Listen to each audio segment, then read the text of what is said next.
book of Job,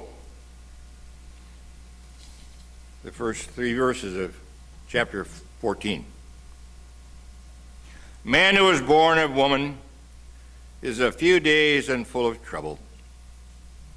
He comes forth like a flower and fades away. He flees like a shadow and does not continue. And do you open your eyes on such a one and bring me to judgment with yourself? Who can bring a clean thing out of the unclean? No one. It was an absolutely beautiful evening some years ago in Raleigh, North Carolina, when Johnny was graduating. Johnny Blazer was his name, true name, not a fictitious name. He was a great student, valedictorian of his class in high school, active in our local church, president of our then Walther League. God had graced him with great intellect and a great personality. And he received a wonderful gift from his parents for graduation. It was a new sports car. And he was so happy. His father was a senior executive of IBM. His mother, very gifted, also a good singer. Graduation was on a Saturday night.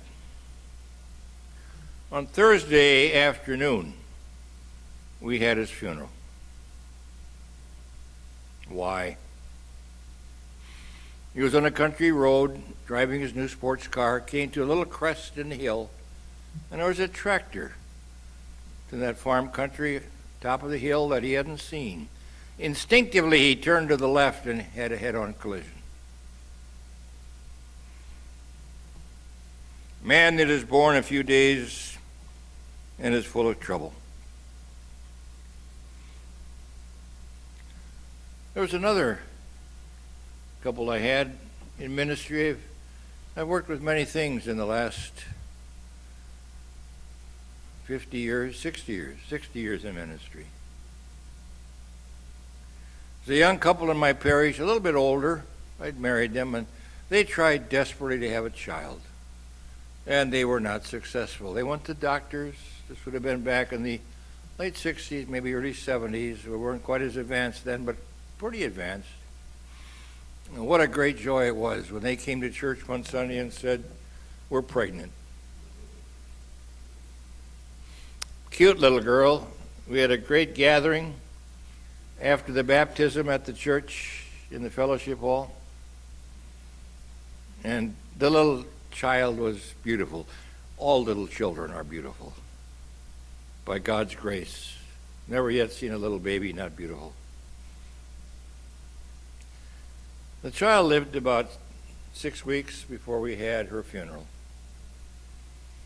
The family was devastated, and so was her church family.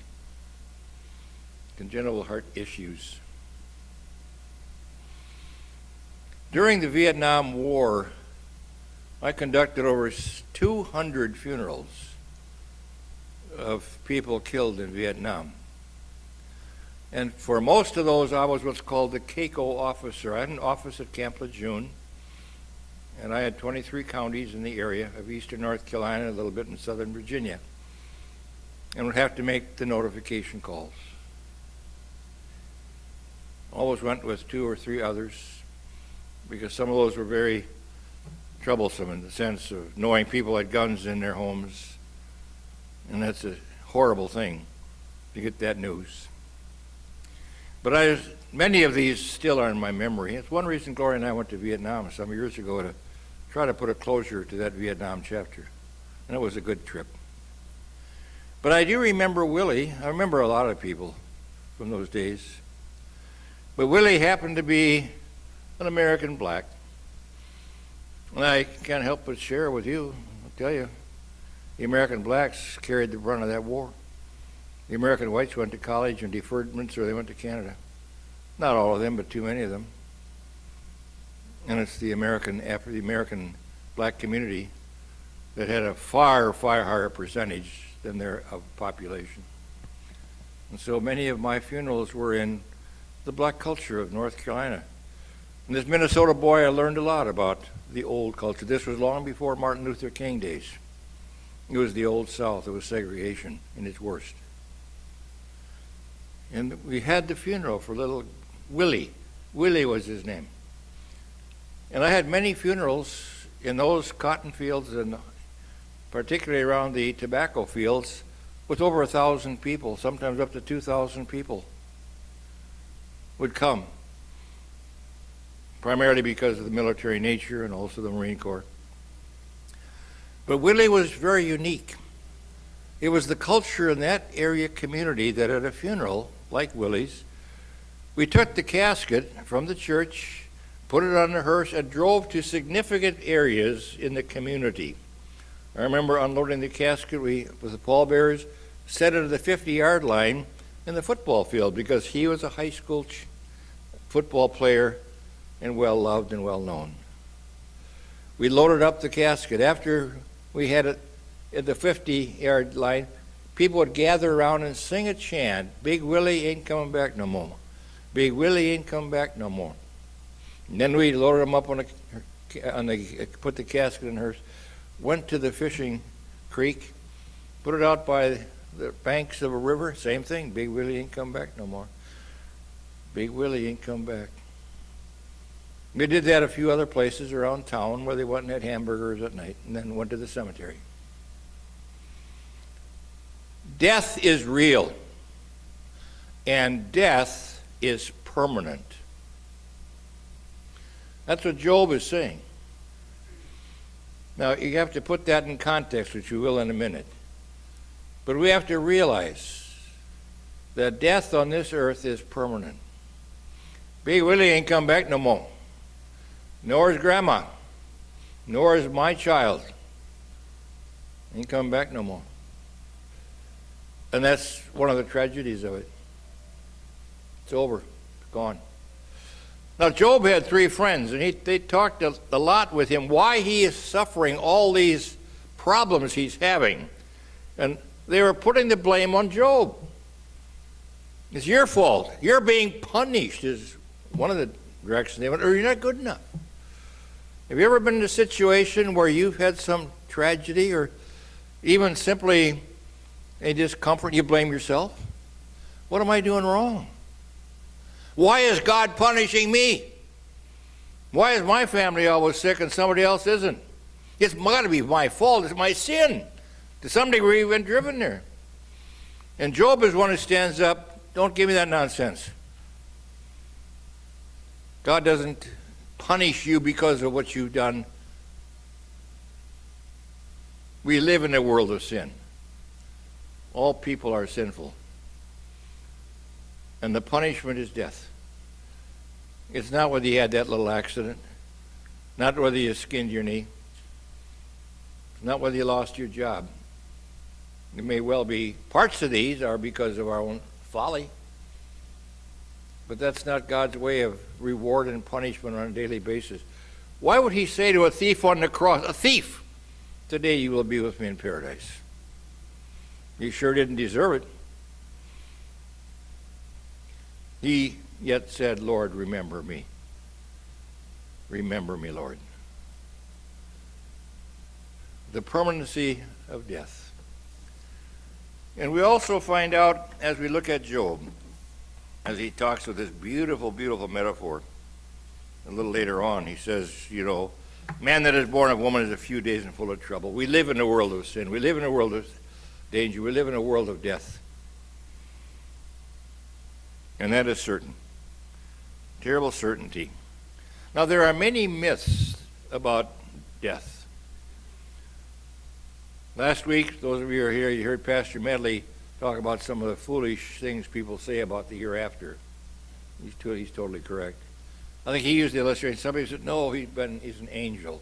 We've had funerals, many of them right here. And people will say, well, now he's in that big old golf course in the sky.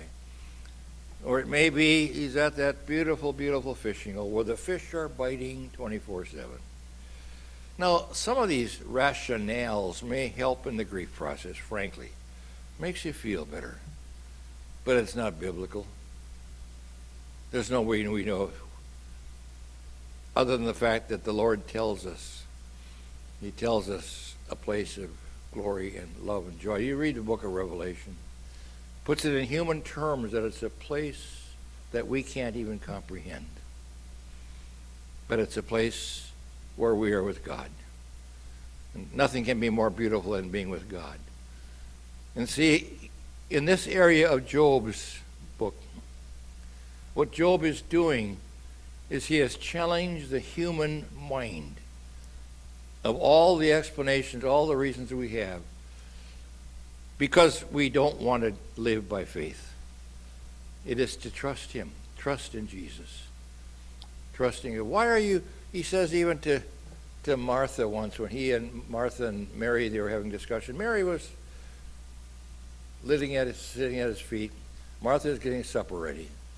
Why do you worry about these things, Martha? Why do you got to get all this stuff right? Listen to Mary. Listen to God. Listen to his word. And there comes a point when our intellect isn't all that, it's a big gift of God, but we don't understand the ways of God. That's why a number of times Jesus said to his disciples, I have many things to say to you, but you cannot bear them yet. You wouldn't understand. So I'm going to talk to you in human terms.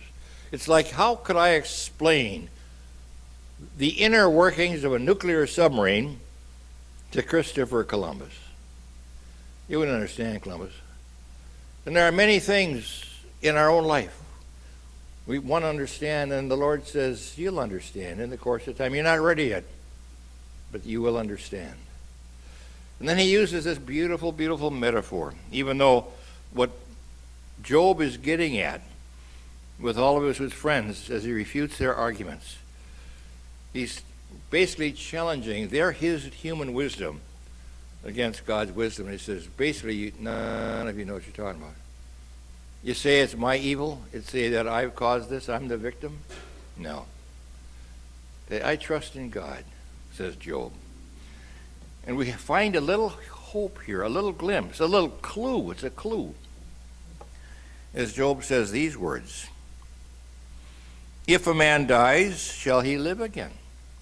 It's a good question. If a man dies, shall he live again? What's happening to all those corpses in the cemetery?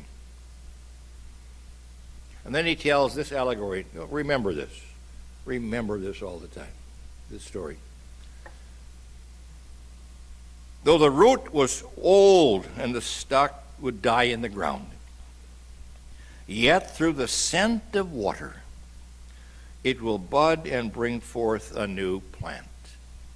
Now visualize, you're walking in the woods and you see a beautiful, beautiful, if it had been an oak tree or any kind of a tree, caught in a hurricane or a cyclone, and it's on the ground. All the roots are pulled up, and it has died.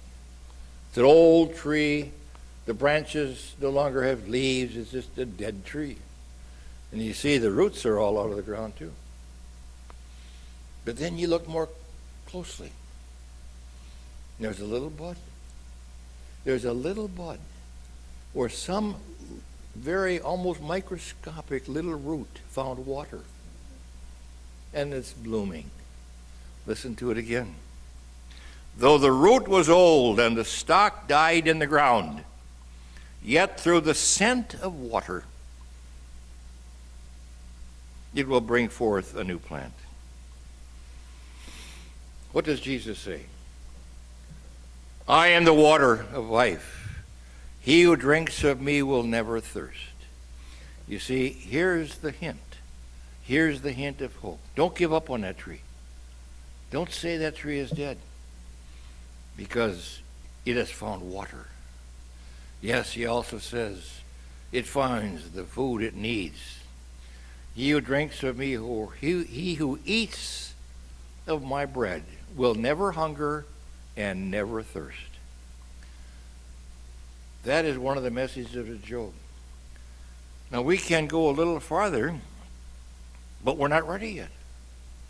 We have to first come with that reality. What's the reality we have to come to? We need help. We need help. We can't do it alone. And we wait for the message of Easter. It's not Easter yet. Easter is a couple weeks away. But we understand because we have these hints. We have that hope.